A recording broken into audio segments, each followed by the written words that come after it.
Allah tidak pernah tinggalkan Anda. Mungkin ini ujian untuk membuat Anda lebih hebat lagi di masa depan. Kalau Anda tidak tahan bantingan yang sekarang, bagaimana Anda bisa mengatasi pelintiran yang akan datang? Semua keadaan jiwa kita, hati kita, perasaan-perasaan kita sudah lebih dulu bahkan pernah dirasakan oleh Nabi Muhammad SAW. Kalau Anda pernah gelisah, Nabi dulu pernah gelisah. Kalau Anda bahagia, Nabi juga pernah bahagia. Kalau Anda merasakan kekhawatiran, Nabi dulu pernah khawatir. Dan miniatur kehidupan kita sudah dicontohkan dalam perjalanan kehidupan Nabi Muhammad SAW agar kita bisa belajar mengatasi problematika kehidupan. Allahu Akbar, kalau beliau tidak diutus oleh Allah, kita tidak tahu bagaimana cara menyelesaikan pemetaan kehidupan kita hingga dengan saat ini. Bahkan satu ketika pernah beliau kemudian dalam masa yang telah panjang berdakwah, qadarullah kemudian ada wahyu yang jeda datangnya tidak seperti biasanya. Biasanya datangnya cepat, berganti hari turun wahyu, ganti pekan turun wahyu. Ini beberapa masa wahyu belum turun. Ada hikmah di balik itu. Teman-teman sekalian, tiba-tiba beliau naik ke atas bukit, wahyu belum turun juga. Pulang ke rumah, belum turun juga. Sampai keadaan itu terlihat oleh kalangan kafir Quraisy dan mereka berkata, lihatlah Muhammad sudah gila. Dituduh gila.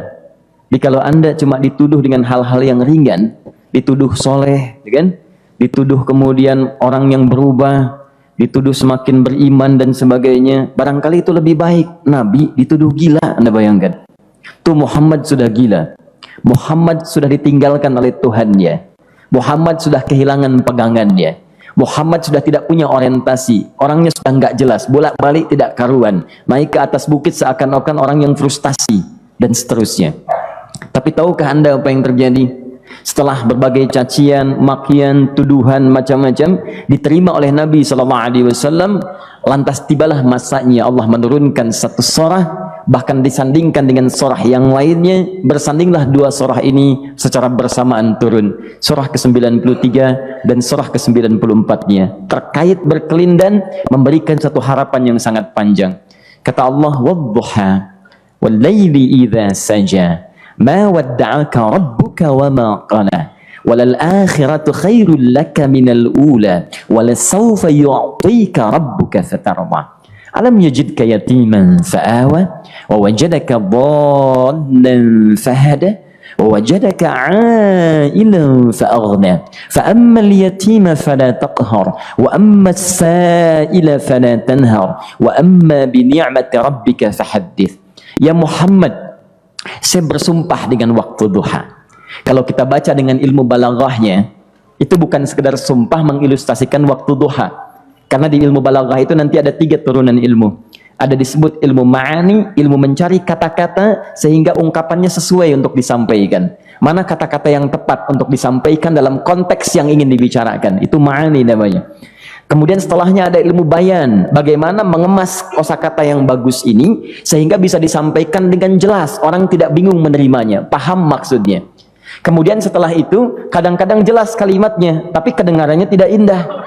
Woi, rapatkan, woi, apa belum paham juga? Rapatkan saf. Memang jelas, tapi nggak ngenakin.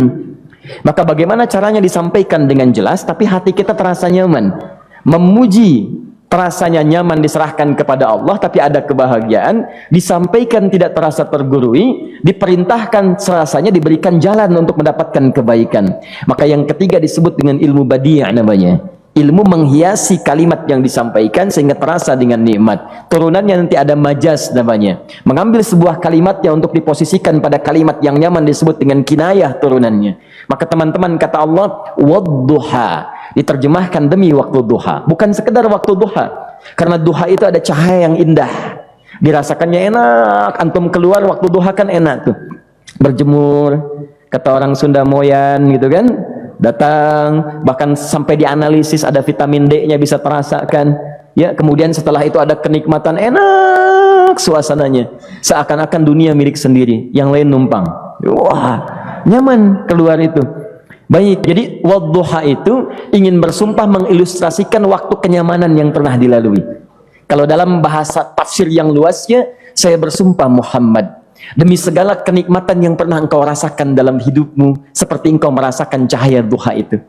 Engkau pernah senang, saya bersumpah dengan kesenanganmu. Engkau pernah tenang, saya bersumpah dengan ketenanganmu. Engkau pernah nyaman, saya bersumpah dengan kenyamanan yang pernah engkau rasakan. Wal-laili idza saja. Dan aku pun bersumpah demi gelapnya malam. Demikian terjemahannya. Bukan sekedar gelapnya malam, saja itu sesuatu yang pekat. Ya, ini belakang kelihatan agak gelap nih. Untuk memberikan proyek, kesini aja Pak, saya cuma ngasih contoh ini. Contoh, saya bukan mengeluh, bukan, ingin memberi contoh. Ya, contoh pada ilustrasi yang mau saya sampaikan. Nggak apa-apa, biarkan saja. Saya mau contoh kasih kata saja. Ya, ini belakang agak gelap untuk memproyeksikan cahaya ke sini. Tapi yang mau saya sampaikan, kalau gelapnya begitu pekat, semua cahaya ini nggak ada. Cahaya nggak ada nih, sama sekali tidak kelihatan. Saya mau tanya pada Anda, beraktivitasnya mudah atau sulit? Mudah nggak menemukan sendal Anda di luar? Belum tentu. Menemukan jalan keluar pun belum tentu mudah. Anda mesti meraba-raba jalan. Anda mesti kemudian melihat sesuatu dengan pandangan mata hati Anda. Raba, dan sebagainya. Sampai menemukan jalan itu pun belum tentu benar. Itulah yang disebut dengan gelapnya malam saja pekat. Kadang-kadang ada orang yang menghadapi satu kesulitan yang pekat. Suasananya siang. Cuman karena masalahnya begitu pekat seakan-akan membuat diri dia gelap. Jalan susah, limbung gitu. Kenapa gelap ya? Padahal terang. Karena masalah menggelimuti dirinya seakan-akan dia diselimuti masalah yang gelap. Bimbang dia. Makan gak enak, minum gak nyaman, dan seterusnya. Ya, biasanya makan ayam tenang, ini dikasih yang lebih enak juga rasanya pahit. Gak enak zamannya. Maka kalau kita ilustrasikan dalam suasana tadi Muhammad, saya bersumpah, engkau pernah hidup nyaman, ataupun engkau mengalami masalah yang sangat pekat dalam kehidupan. Engkau alami sesuatu yang dahsyat sampai engkau bingung, bimbang, pekat, mereka menuduhmu dengan macam-macam. Ma wadda'aka rabbuka wa ma qala. Saya pastikan kepadamu, dalam keadaan nyamanmu seperti dulu ataupun engkau bimbang seperti sekarang, Tuhanmu tidak akan pernah meninggalkanmu ataupun menuduhmu gila.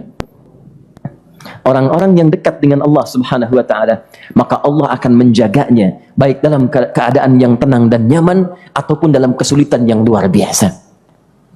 Walal akhiratu khairul laka minal ula. Nanti saya akan tunjukkan kepadamu, jika kamu telah tabah dan sabar menerima cacian mereka, menerima tuduhan mereka, nggak apa-apa, ini kan muqaddimah. Masa kamu masih panjang. Kamu masih panjang dalam berdakwah, kehidupan kamu masih panjang membawa tugas dan misi. Kalau kamu belum bersabar pada yang sekarang, bagaimana dengan yang di masa depan? Tapi saya pastikan kepadamu, jangankan yang seperti ini, masalah pekat yang paling hebat pun kamu akan hadapi, yang membuat kamu sedemikian sulit lebih daripada ini, yakinkan pada jiwamu, aku tidak akan pernah meninggalkanmu. Ini prinsip dalam kehidupan kita. Jika Anda menggantungkan hidup kepada Allah, Anda bersandar dengan baik kepada Allah, maka ayat ini akan mengatakan, teman-teman sekalian, Allah tidak akan pernah meninggalkan Anda dalam setiap kehidupan Anda. Nanti, sekarang perjuangan. Kata Allah, walal akhiratu khairul laka minal ula. Nanti saat kamu tiba di akhirat, saya akan tunjukkan kepadamu ada yang lebih hebat yang tidak pernah engkau rasakan sebelumnya saat di bumi. Tidak akan ada lagi kesulitan yang kamu hadapi. Tidak akan ada lagi cacian yang kamu kemudian hadapi. Tidak ada lagi kemudian tuduhan yang kemudian kamu rasakan. Aku akan berikan apapun yang kamu inginkan sampai kamu puas. Wala sawfa yu'tika rabbuka fatarama. Nanti kamu pengen apapun, aku berikan. Kalau saufa masih ada jeda, ya. Kalau bahasanya wa yu'tika mungkin seketika. Tapi ketika mengatakan saufa, artinya bukan saat ini Muhammad. Sekarang pun aku berikan, tapi nanti yang di akhirat aku berikan sampai kamu merasa puas. Ayo minta apa saja. Hadir, hadir, hadir, hadir. Tapi yang paling indah, kalau kamu tidak percaya, alam yajidka yatiman fa'awa. Cobalah ingat, kalau sekarang sedang susah, coba ingat dulu. Bukankah saat kamu yatim, aku yang merawat sampai kamu tidak merasakan kegelisahan itu? Lahir bapak tidak ada, aku cukupkan dengan kakek. Kakek meninggal, aku hadirkan ibu dan paman hadir di sekitaranmu. Ibu meninggal, ada kakek. Kakek meninggal, ada paman.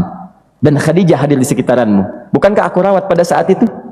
Wajadaka dhallan fahada. Kamu sedang bingung, sedang susah, bukankah sering aku berikan petunjuk kepadamu? Wajadaka ailan fa'aghna.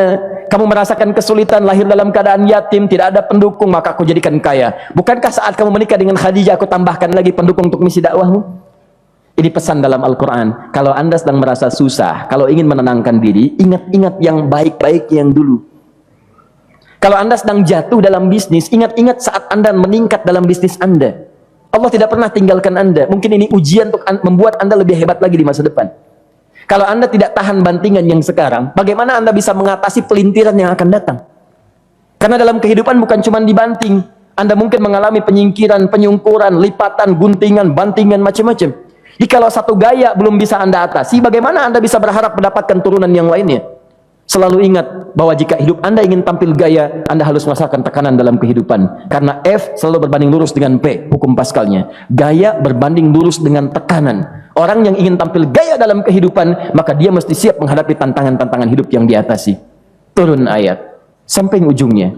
Jadi kalau kamu sudah begini lagi, jangan pernah kamu membentak orang lain. Jangan pernah merendahkan orang lain. Karena Allah pun menjaga setiap hamba sepanjang ia mendekat kepadamu. Setelah itulah turun kemudian surah Al-Insyirah.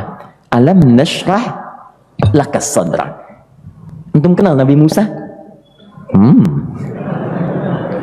Baik. Tapi agak lumayan lah. Tadi saya di Soreang kenal Fir'aun. Di sini Musa. Baik, alhamdulillah. Perhatikan ya, dahsyatnya pemberian Allah kepada Nabi Muhammad SAW. Nabi Musa alaihi salam, dan sering kali kita bacakan untuk memohon kepada Allah, Rabbi syrahli sadri. Perhatikan baik-baik. Ini keunggulan Nabi Muhammad SAW dibanding Nabi Musa alaihissalam. Dua-duanya Nabi, Rasul, tapi masing-masing punya keistimewaan. Musa, Nabi, berdakwah, memohon kepada Allah kelapangan hati. Rabbi syrahli sadri. Ya Allah, tolong lapangkan hatiku nih. Kenapa mesti lapang? Karena pasti Musa merasakan nih, saya tahu betul karakter Fir'aun. Belum apa-apa sudah memaki. Kalau orang yang hatinya tidak lapang, tidak akan tahan dengan makian, keluarlah kemudian balasan yang tidak digambarkan sebelumnya. Fir'aun tuh kasar. Kasarnya bukan sekedar kasar, bahkan saking kasarnya bisa berujung pada eksekusi kematian. Saya contohkan tadi di sore yang ini, saya nggak suka dengan rambutnya nih, kata Fir'aun. Bukan nyuruh nyukur, mas, tolong pisahkan kepala dari badannya. Gitu gayanya tuh, Fir'aun. Ya, bukan nggak ngenakin, susah dengan Firaun itu. Jadi kalau belum apa-apa datang Musa ke situ, hatinya tidak seluas samudra, hatinya tidak lapang, cuman seluas gelas, tidak akan sabar menerima cacian Firaun. Begitu datang dicaci, dasar anak gak tahu diri, gak tahu malu, sudah saya rawat begini. Ya Allah, saya bosan dengarnya, matiin aja sekarang. Musa Nabi berdoa dikabulkan. Cuman kalau Firaun kemudian ajalnya misal wafat pada saat itu, tidak akan jadi contoh kepada kita untuk kekinian. Bagaimana orang yang bebal untuk bertobat kepada Allah Subhanahu wa taala? Bagaimana penyimpangan dalam kedudukan? Bagaimana dia kemudian akrab dengan pengusaha yang gelap? Di pengusaha gelap berpartner dengan penguasa zalim. Sudah ada dari dulu. Pengusahanya disebut dengan Qarun, kemudian mohon maaf, ya yang pemimpinnya disebut dengan Firaun, tokoh intelektualnya disebut dengan Haman. Makanya cerita ini komplit di Quran, sudah ada. Di setiap persoalan dalam kehidupan masyarakat disebabkan tiga hal yang berkolaborasi. Kalau bukan penguasa zalim berpartner dengan pengusaha gelap, ditopang oleh intelektual yang sembrono. Itu persoalan. Jadi kalau ada sekarang intelektual menyalahgunakan kepintarannya, dia terlambat, sudah ada Haman dulu. Dan gak usah bersaing, dia bisa bikin piramida, Anda belum tentu bisa membuatnya. Kalah Anda, masih kalah hebat. Ya, jadi kalau dititipkan sesuatu jangan disimpangkan. Yang ingin saya sampaikan, Musa mengatakan Rabbi syrahli sadri. Nabi berangkat berdoa dikabulkan oleh Allah. Nabi Muhammad belum minta, turun ayat Alam nashrah laka sadra. Yang ini minta Rabbi syrahli sadri. Nabi Muhammad alam nashrah laka sadra. Muhammad, mulai dari peristiwa sehingga engkau akan lebih sabar lagi menerima tantangan-tantangan dakwah. Mulai sejak itu jangankan dimaki, dilempar batu di Taif. Dari Mekah pergi ke Taif dengan Zaid kemudian sampai di Taif mendapatkan sesuatu yang tidak dibayangkan sebelumnya. Kalau cuma dihentikan saat mengajar wajar, ini dilempari batu. Anda bayangkan, bisa kebayang nggak? Lempari batu tuh, dilempar. Zaid jadi tameng, berdarah-darah, kemudian mundur, beristirahat di bawah tepian pohon. Begitu beristirahat, datang malaikat penjaga dua gunung, turun malaikat dengan kesal mengatakan, Ya Rasulullah, mud yadaika ilas sama. Ya Rasulullah, angkat tanganmu ke langit, minta kepada Allah, aku angkat dua bukit di Taif, aku himpit keduanya mereka. Aku himpit penduduk Taif dengan dua bukit itu. Apa jawab Nabi? Karena sudah mendapatkan kelapangan, ketenangan, belajar dari peristiwa-peristiwa tadi, indah jawabannya. Lah, katanya, tolong jangan lakukan. Innahum qaumun la ya'lamun. Mereka belum paham saja.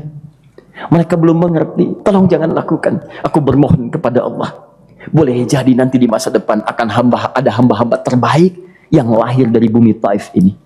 Kemudian beliau berkata, Rabbi, ina man takilluni. A ila qaribin yu'limuni am ila ba'idin yu'dhini fa ana radin ma lam taghdab ilayya. Ya Allah, kemana lagi engkau akan utus aku untuk berdakwah setelah peristiwa ini? Apakah tempatnya lebih dekat aku jangkau sekarang, tapi di situ aku akan disakiti lagi? Ataukah jaraknya masih jauh, tapi di tempat itu aku akan dizalimi lagi? Aku ridha ya Allah dengan itu semua, asalkan engkau tidak marah kepadaku. Asalkan engkau tidak marah kepadaku. La haula wala quwata illa billahil aliyil azim.